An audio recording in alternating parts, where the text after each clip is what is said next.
Ayame, Putri dari Langit. Prahara, Kota Badia.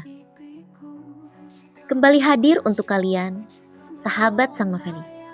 Saya, Sofia Lee, akan melanjutkan kisah ini. Di episode sebelumnya, beberapa hari setelah pemakaman Pangeran Davika, Sora yang kini menegaskan dirinya sebagai Ayame menentang ayahnya, Raja Gregor. Menolak aliansi berbahaya dan bersiap melawan demi menyelamatkan Aether dari kehancuran. Buat kamu yang ketinggalan episode sebelumnya, kamu bisa lihat di playlist yang sudah kami buat. Sebelum kita lanjut, jangan lupa subscribe dulu channel ini buat yang belum ya. Yuk kita lanjutin ceritanya. Kembali ke Aether. Tak ingin putrinya melakukan tindakan yang berlebihan, Gregor terpaksa menuruti kehendak Sora. Meskipun mereka ragu, ia tahu bahwa Sora tidak akan bisa dihentikan jika dia tetap menentang. Jonathan yang terpaksa menerima keputusan itu memerintahkan beberapa pasukan untuk mengawal perjalanan mereka. Namun, Sora hanya memandang mereka dengan tatapan tajam. Mengawal kami? Hah, apa pasukan itu lebih kuat dari aku? Kata Sora ketus. Aura kekuatannya semakin terasa, membuat suasana semakin mencekam. Gregor menatap Sora, khawatir jika emosi putrinya akan menyebabkan masalah lebih besar. Jonathan hanya diam, mengantarkan dan menyaksikan kepergian Gregor dan Sora kembali ke Aether. Sebelum mereka berangkat, Jonathan telah menyiapkan 2 ekor kuda terbaik yang diminta oleh Sora. Kuda-kuda itu tampak kuat untuk menempuh perjalanan panjang. Meskipun hatinya dipenuhi keraguan dan kekhawatiran, Jonathan hanya bisa menyaksikan mereka pergi, berharap keputusan yang diambil tidak akan membawa kerugian yang lebih besar bagi kerajaan mereka. Tanpa mengucapkan sepatah kata, ia mengangguk dan membiarkan mereka melanjutkan perjalanan. Ayahanda, tolong maafkan hamba, karena hamba telah bersikap lancang terhadap Baginda Jonathan.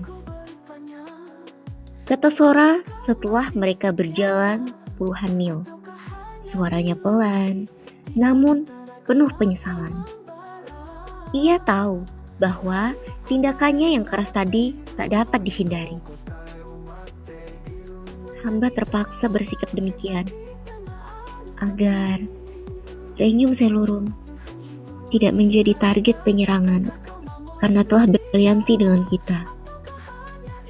Kata-kata itu keluar dengan berat. Namun, ia tahu itu keputusan yang sulit, bahkan bagi dirinya sendiri. Dalam hati, Sora menambahkan, ini demi kebaikan ayah, pujaan hatiku. Ia tak ingin ayahnya yang selalu menjadi pelindungnya terjerat dalam perang yang tak perlu. Sora tahu betul bahwa terkadang pengorbanan adalah jalan yang harus diambil. Meskipun itu berarti harus merusak hubungan dengan orang-orang yang mereka anggap penting. Beberapa hari telah berlalu dan akhirnya Gregor telah kembali ke Badia, ibu kota kerajaan Aether.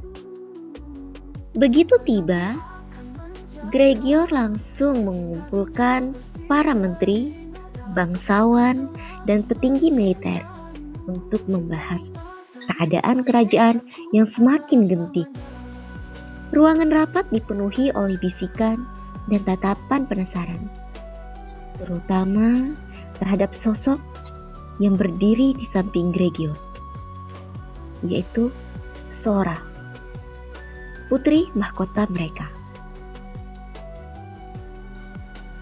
Para hadirin tidak dapat menahan rasa heran mereka, karena Sora yang dulu dikenal dengan penampilan sederhana dan kewibawaan sebagai putri mahkota, kini terlihat begitu berbeda. Ia mengenakan gaun berwarna ungu gelap yang elegan, berkilauan lembut bawah cahaya lampu ruang rapat. Gaun itu tampak membalut tubuhnya dengan anggun, namun tetap mencerminkan kekuatan dan ketegasan yang ia miliki. Rambut panjang Sora yang dulu terurai, kini dibiarkan tergerai indah, dihiasi dengan mawar ungu terselip di antara helaian rambutnya. Bunga itu menambah kesan misterius dan anggun pada dirinya, namun juga memberi sentuhan emosional yang dalam, mengingatkan semua orang pada simbol kelembutan dan kekuatan sekaligus. Sora yang biasanya tampak tenang dan penuh wibawa, kini memancarkan aura yang berbeda, lebih tajam, lebih berani, seperti seorang wanita yang telah menjalani banyak ujian. Semua mata tertuju padanya, tak hanya karena penampilannya yang baru, tetapi juga karena perubahan yang jelas terlihat dalam sikap dan aura dirinya.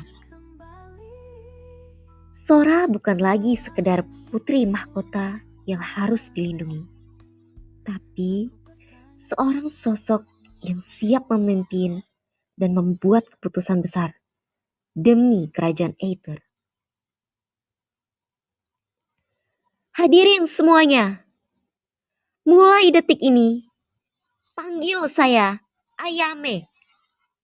Teriak di hadapan para menteri, bangsawan, dan petinggi militer yang memenuhi aula besar istana.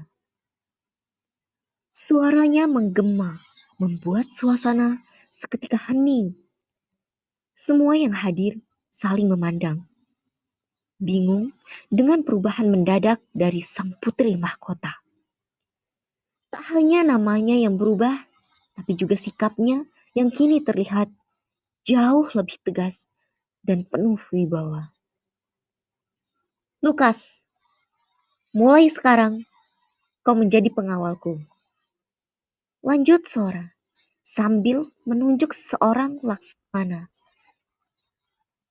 Para hadirin semakin terkejut dengan keputusan itu, terutama Lukas sendiri yang berdiri terpaku di tempatnya. Namun, tatapan tajam Sora membuatnya segera menundukkan kepala. Siap yang mulia. Jawabannya tegas, meskipun dalam hati ia bertanya-tanya, mengapa dirinya yang dipilih? Suasana ruang pertemuan berubah menjadi penuh bisik-bisik, namun tak satu pun yang berani mengungkapkan keberatan. Aura Sora kini benar-benar berbeda. Bagaimana kisah selanjutnya? Tunggu episode selanjutnya di channel ini. Kalau cerita ini menarik, jangan lupa share ya, biar kami terus berkembang. Dan jangan lupa kasih komentar kalau ada saran atau keluhan. Sampai jumpa di episode berikutnya.